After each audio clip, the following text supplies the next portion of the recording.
নলবাৰীত সংঘটিত হৈছে এক ভয়ংকৰ পথ দুৰ্ঘটনা। নিজ গৃহলৈ অহাৰ পথতে থিতাতে নিহত হয় স্বামী স্ত্ৰী। প্ৰথমপি প্ৰাণ ৰক্ষা পৰে এটি কণমানিৰ। নলবাৰীৰ মগকুচিত মাজনিশা সংঘটিত হয় এক ভয়াৱহ পথ দুৰ্ঘটনা।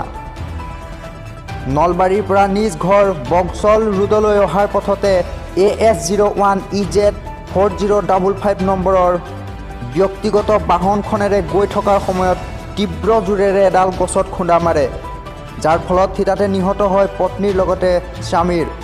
অৱশেষত কোনোমতে প্ৰাণ ৰক্ষা পৰে এটি দেৱ শিশুটোৰ।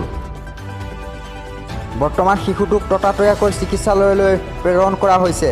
নিশা প্ৰায় 1 বজাত সংঘটিত হোৱা দুৰ্ঘটনাত নিহত স্বামীৰ নাম সঞ্জয় শৰ্মা আৰু পত্নীৰ নাম মানসী শৰ্মা বুলি জানিব পৰা গৈছে।